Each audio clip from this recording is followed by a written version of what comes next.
నమస్కారం. బీఆర్కే ఛానల్కి స్వాగతం. నేను మీ స్వీయ వర్మ. ఈరోజు మనతో పాటు స్టూడియోలో ఉన్నారు ప్రముఖ ఆధ్యాత్మికవేత్త, జ్యోతిష్య పండితులు జేఎస్ శాస్త్రి గారు. నమస్కారం గురువుగారు. గురువుగారు, ఈ నెల 10వ తారీఖున గురువారం గురు పౌర్ణమి వస్తుంది. ఆ రోజు భగవంతుడిని ఏ విధంగా పూజిస్తే భగవంతుడి అనుగ్రహం దొరుకుతుంది గురువుగారు? శ్రీ గురుభ్యో నమ. శ్రీ మహాగణాధిపతే నమ. శ్రీ మహాసరస్వత్యై నమ. హరి ఓం శ్రీమాత్రే నమ. గురు బ్రహ్మ గురుర్విష్ణు గురుదేవో మహేశ్వర గురు సాక్షాత్ పరబ్రహ్మాస్మై శ్రీ గురవే నమ. శ్రీ గురుదాం దత్తాత్రేయాయ నమ. శ్రీ గురుదేవ దత్త. ముఖ్యంగా గురు పౌర్ణిమ అనేది మనం చూస్తే, ఈ గురు పౌర్ణిమను ఏ విధంగా ఆచరించుకోవాలి, ఏమిటి ఫలితం అంటే, అందరూ కూడా ప్రతి దేవుడికి ఒక రోజు ఉంటుంది. పాడ్యం రోజు ఒక దేవుడినని, చతుర్థి రోజు ఒక దేవుడినని. మరి ఈ గురు పౌర్ణమి ఏంటండి? ఏ దేవుడిని ఆరాధించాలి అంటే, ఇంట్లో ఉండే తల్లిదండ్రులే గురువుగా భావం చేయాలి ఫస్ట్ మొదలుగా. మనం ఏది ఆ రోజు చెయ్యం. ఎప్పుడో మనకు గుర్తున్నప్పుడే వాళ్ళకి దండం పెడతాం.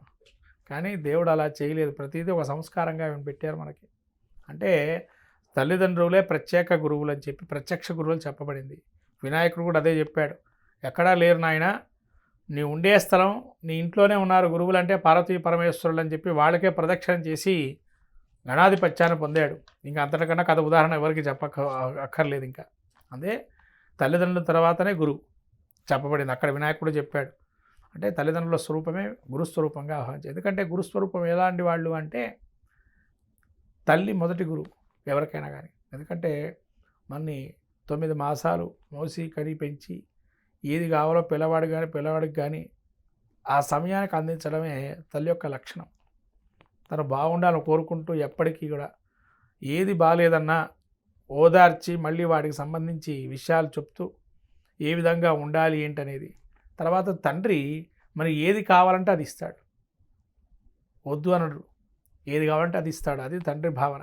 అంటే తల్లిదండ్రులు ఏ విధంగా మనల్ని పెంచారు అని అంటే, ఒక ఎత్తు వరకు తల్లి చూస్తుంది. దీని పై చదువులకు వెళ్ళినప్పుడు ప్రతి విషయాన్ని తండ్రి ఆలోచన జ్ఞానం బట్టి మా వాడు ఏ విధంగా ఉండాలి, మా అమ్మ ఏ విధంగా ఉండాలి ఆలోచిస్తుంటారు. అలా తల్లిదండ్రుల స్వరూపం అక్కడ వరకు ఉంటుంది. దానిలో అంతర్విలీనమే గురుదేవో భవ. అంటే చదువు విద్య చెప్పినటువంటి వారు గురువు. మనం ఏదో టీచర్స్ డే చేస్తున్నాం ఇవాళ, అది పాశ్చాత్య సంస్కృతి. లేదా మన సంస్కృతి సర్వేపల్లి రాధాకృష్ణ పుట్టినరోజు అని చెప్పి పెట్టుకున్నాం. సరే, అది వదిలేయండి. ఆయన టీచర్గా మొదటి నుంచి మన స్వాతంత్రం వచ్చిన తర్వాత నుంచి ఆయన ఉన్నారు కాబట్టి పెద్దగా గౌరవిస్తున్నాం. అట్లానే మన గురువుని కూడా మనం గౌరవించాలి అనేది ఇక్కడ చెప్పాల్సిన విషయం. ఏంటంటే మనం చదువుకున్నటువంటి ఎవరైతే లెక్చరర్స్ కావచ్చు, ఉపాధ్యాయులు కావచ్చు, ప్రధానోపాధ్యాయులు కావచ్చు, వాళ్ళందరినీ గౌరవించేటువంటి రోజే గురు పూజోత్సవం. అంతే తప్ప ఏదో ఒక రోజు పూజించడం కూడా కాదు. గురువుని ప్రతినిత్యం ప్రతి ఒక్కరు ప్రతిరోజు కూడా ధ్యానం చేసుకుంటుండాలి. ఏదో ఒక రోజు పూజ చేసుకొని ఇక గురువు పని అయిపోయింది అనుకోవద్దు. గురువు అనుగ్రహం కలిగితేనే మనము జ్ఞానాన్ని సంపాదిస్తాం. అవును. లేదా జ్ఞానం ఎక్కడి నుంచి వస్తుంది? ఆ జ్ఞానం కలగాలి. రేపటి రోజు తల్లిదండ్రులు మనకు ఇచ్చినటువంటి జ్ఞానాన్ని ఏ విధంగా దాన్ని అలవర్చి 10 మందికి మనం జ్ఞానాన్ని ఎలా ప్రబోధించాలంటే గురువే చెప్తాడు. దాన్ని ఏ విధంగా ఇవ్వాలి, జ్ఞానాన్ని మనం ఏ విధంగా పొందాలి అనేది గురువు చెప్తేనే దాని నుంచి మనం బయటపడతాం. కాబట్టి గురువు యొక్క అనుగ్రహం లేకపోతే ఈ భవసాగరాల నుంచి బయటపడలేము. భవసాగరాలంటే మనం అనుభవిస్తున్న జీవితంలో ఒడిదుడుకులు కావచ్చు, కష్టసుఖాలు కావచ్చు, వాటికి సంబంధించిన ప్రతి విషయాన్ని మనం బయటపడాలి. ఆశ్రమ ధర్మాలు ఏవైతే ఉన్నాయో వాటి నుంచి బయటపడాలన్నా కూడా గురువు అనుగ్రహం. ఆయన ఒక దారి చూపిస్తాడు. ఈ విధంగా వెళ్ళిన ఆయన ఖచ్చితంగా నీకు ముక్తి ఫలితం కలుగుతుంది, లేదా ఈ విధంగా వెళ్ళండి ఖచ్చితంగా మీకు మంచి జరుగుతుంది అని చెప్పేటువంటి గురువు. కాబట్టి గురువు అనుగ్రహం ఖచ్చితంగా ఉండాలి ప్రతి మనిషి జీవితంలో. అప్పుడే తన జీవితంలో జన్మరాహిత్యం పొందుతాడు, ముక్తిని పొందడానికి అర్హత కలుగుతుంది. కాబట్టి ఇప్పుడు కాలంలో మనం చూస్తున్న విషయం ఏంటంటే, గురు పౌర్ణమనంగానే గురువు ఏదైనా గుళ్ళోకి వెళ్ళడం, పూజ చేసుకోవడమే తప్ప అసలు గురువుని ఆరాధించడం తక్కువైపోయింది. కాబట్టి అందరూ కూడా గురు శిష్యుల సంబంధం గురించి భారతంలో ఉంది మనకి. తర్వాత గురు శిష్యుల సంబంధం బృహస్పతి ఇంద్రుడి మధ్య ఉంది. తర్వాత గురు శిష్యుల సంబంధం శుక్రాచార్యులు తన యొక్క రాక్షసగణాలు, మిగిలిన రాక్షసగణాలతోని ఏ విధంగా తను ముందుకు తీసుకెళ్ళాడు ఏంటిది అనేది వాయుపురాణంలో ఉంది.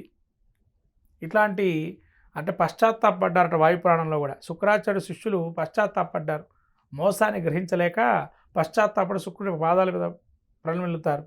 మీరేం భయపడకండి, రాబోయే కాలం మనదే అని చెప్పి బలిచక్రవర్తి వస్తాడు. బలిచక్రవర్తితో మళ్ళీ మనం పునర్జీవితం అవుతాము, రాక్షసుల యొక్క శక్తి పెరుగుతుందని చెప్పి అలా గురు శిష్యుల సంబంధంతో మృత సంజీవిని విద్య పొందాడు శుక్రుడు ఈశ్వరుడి దగ్గర నుంచి. ఆ సమయంలో అలా విశేషణ పురాణ కథలు అనేకం ఉన్నాయి గురు పౌర్ణమికి సంబంధించి.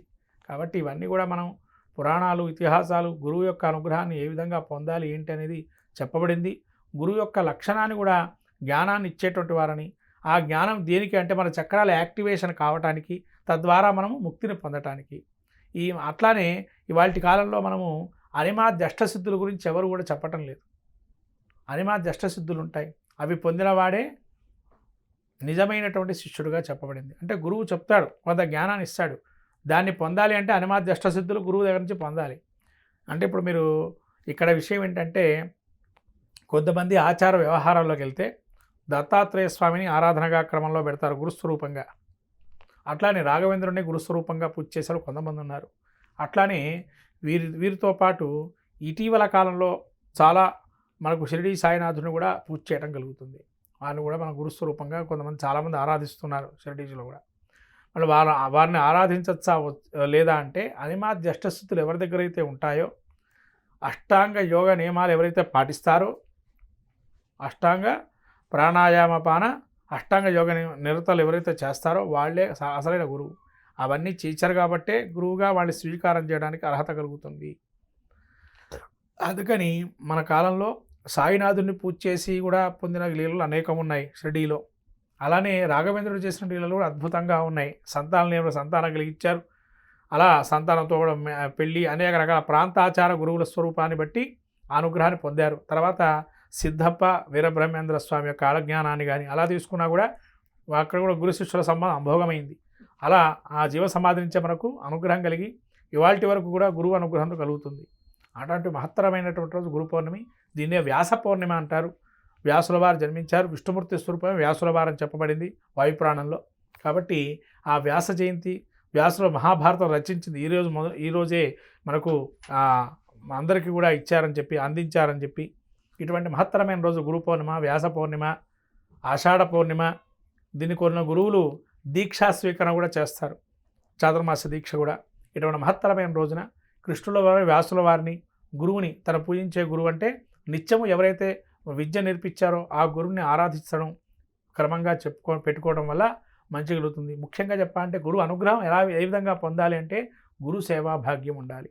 గురు శుశ్రూష, గురువుని మనసుతో ధ్యానం చేసుకుంటూ ఆయన ఏదైనా కావాలంటే మనం తదనుగుణంగా చేసేటువంటి వారు ఎవరైతే ఉండో వాళ్ళు గురువుని అనుగ్రహిస్తారు.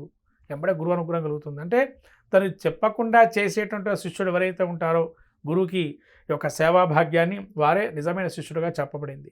కాబట్టి గురు శిష్యుల సంబంధాన్ని తెలియజేసే ఏకైక రోజు, గురువుల్ని ఆరాధించే క్రమం ఏకైక రోజు ఈ గురు పౌర్ణిమ అని చెప్పబడి, ఈ గురు పౌర్ణిమను అందరూ కూడా తన యొక్క గురువులందరినీ ఆరాధిస్తూ వాళ్ళకు అనుగ్రహాన్ని పొంది జ్ఞానాన్ని వెలిగిస్తూ తన జీవితాన్ని ఉద్ధరింపజేసుకోవాలని కోరుతూ గురు పౌర్ణిమ శుభాకాంక్షలు తెలుపుతూ జయ గురుదత్త.